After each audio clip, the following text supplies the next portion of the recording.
Bonjour, c'est Louis d'Énergie, bienvenue dans ce nouvel épisode de Briller en Société. Je suis très content de vous retrouver pour ce podcast Énergie qui vous dit tout sur absolument tout. Et aujourd'hui, je vais vous inviter à découvrir une épopée florale unique, une aventure version végétale avec du panache, du suspense et du piquant du coup, parce qu'on va parler des cactus. Alors le premier truc qui est fou avec les cactus, c'est qu'en fait ils se ressemblent pas du tout les uns avec les autres. Et ils ont chacun leur style, leur allure, leur dégaine, vraiment c'est précis à chaque fois.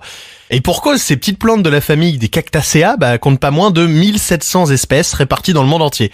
Certains sont minuscules, d'autres sont presque aussi grands que des arbres. On va parler un petit peu des cactus dans tous les styles ici dans ce podcast de Briller en Société. Alors ce qui va nous intéresser vraiment dans un premier temps, c'est les épines des cactus. Ces petites lames acérées qu'ont transformé ces plantes en véritables chefs-d'œuvre adaptatifs. Il faut se mettre à leur place 2 secondes. Vous vivez toute l'année dans un climat hostile, genre le désert, vous bravez la chaleur, le sable, le vent, avec pour seule arme, des épines. Voilà, donc il faut bien l'avouer, franchement c'est léger comme défense. Et le truc c'est que ces petits piquants sont pas seulement là pour leur défense contre l'ennemi. En fait, ces épines elles sont dotées de couches cireuses, et elles réduisent aussi la perte de l'eau par évaporation. En gros, c'est un peu les boucliers naturels du combat quotidien que les cactus livrent pour leur survie dans un environnement hostile comme le désert par exemple. C'est une espèce d'armure végétale un peu. Autre information hallucinante, c'est la diversité invraisemblable des formes d'épines. Parce que bien sûr, les cactus n'allaient pas se contenter de simples piquants. Non, ils voulaient des épines qui en jettent, des trucs pour un peu à se la péter dans le désert, quoi, histoire de rendre jaloux un petit peu tous les autres végétaux, par exemple. C'est presque quand même comme une compétition effrénée pour la création des épines les plus sophistiquées, les plus stylées du règne végétal. Le cactus est le roi. Non, franchement, certaines, elles font peur, franchement, on va pas se mentir. Tandis qu'il y en a d'autres qui ressemblent à un petit duvet. Vous savez, on les touche, ça pique pas, c'est limite doux, c'est un petit peu confortable. Par exemple, il y a les épines bifides, qui sont un peu comme des antennes paraboliques végétales, capables de capter les signaux photosynthétiques les plus éloignés.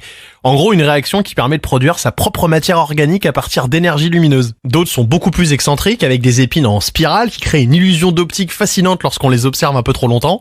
Et puis l'apothéose du raffinement épineux, bien sûr, c'est quand même les épines en forme de moustache, parce que oui, ça existe. Ce cactus-là, c'est sûr, je vous le dis, c'est la coqueluche du jardin. Mais alors pourquoi une si grande variété ? Je vais vous le dire, parce qu'en fait les cactus, ils ont adopté une véritable stratégie pour décourager les visiteurs un peu trop insistants. Les épines en forme de crochet, par exemple, s'affichent comme des vraies barrières de sécurité. Et les épines des cactus, c'est aussi des maîtresses dans l'art de la dissuasion herbivore. Alors admettons par exemple qu'un animal, peu importe lequel, s'approche d'un peu trop près de la fière plante avec l'intention bien claire, bien évidemment, de la manger et de la déguster, d'en faire un repas. Non, impossible, parce qu'en fait les épines agissent comme des vraies barrières de sécurité. Ils sont marrants les cactus, franchement. Il y en a même certains qui ont des épines qui ressemblent à des cheveux. Genre, t'approches, tu vois, tout va très bien, tu peux me caresser, tu peux me toucher les cheveux, j'ai limite une frange, je suis tout doux. Alors qu'en vrai, en fait, la réalité est bien plus piquante que ça. Les cactus adorent jouer à cache-cache avec ceux qui cherchent à s'approcher d'un petit peu trop près. D'autres, encore, jouent la carte du glamour. Leurs épines se transforment carrément en magnifiques fleurs, un charme épineux indispensable et puis une touche florale à leur répertoire défensif. Ils sont romantiques en fait ces cactus, je vous le dis. Bref, les épines des cactus, c'est bien plus que des simples piquants. C'est des œuvres d'art évoluées, des systèmes de défense ingénieux et c'est surtout une vraie histoire de survie végétale. Les racines des cactus, elles sont aussi remarquables d'ailleurs, parce que elles sont souvent larges et peu profondes, ce qui permet une absorption très très rapide de l'eau. Notamment, je vous l'ai dit, ils sont souvent dans des endroits secs, notamment des déserts, donc il faut que ça aille assez vite. Les cactus sont des véritables maîtres dans l'art de stocker l'eau dans leur tissu grâce justement à des cellules spécialisées appelées parenchymes. Ils ont aussi ce qu'on appelle des stomates nocturnes.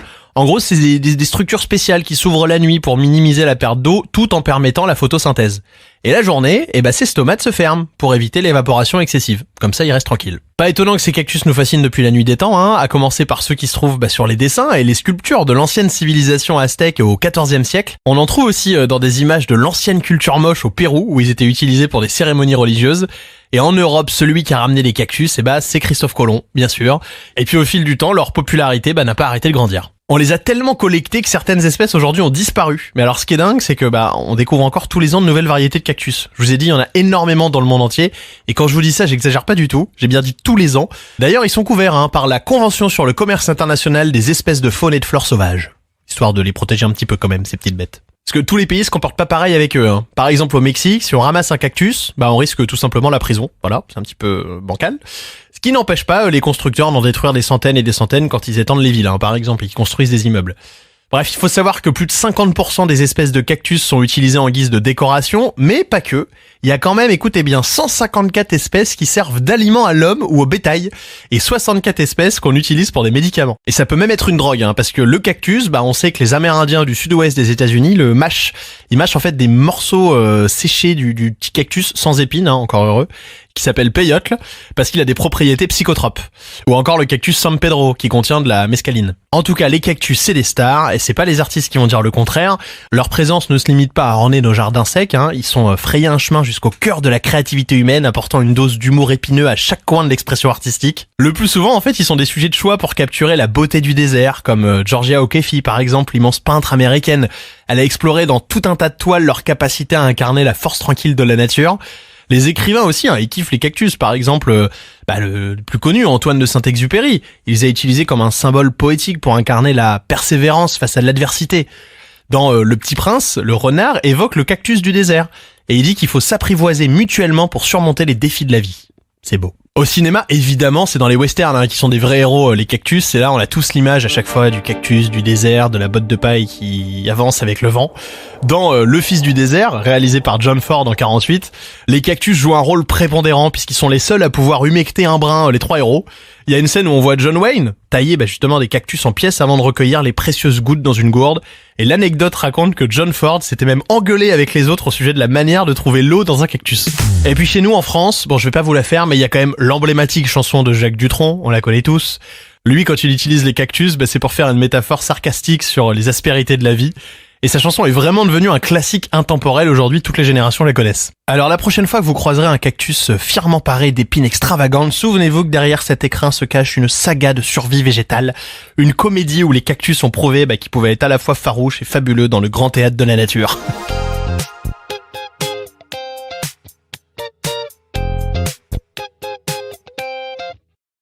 Merci d'avoir écouté ce podcast, il a été écrit par la piquante Daphné Breitenbach. Je suis Louis, animateur sur Énergie, et je vous donne rendez-vous la semaine prochaine pour un nouvel épisode de Brillant Société.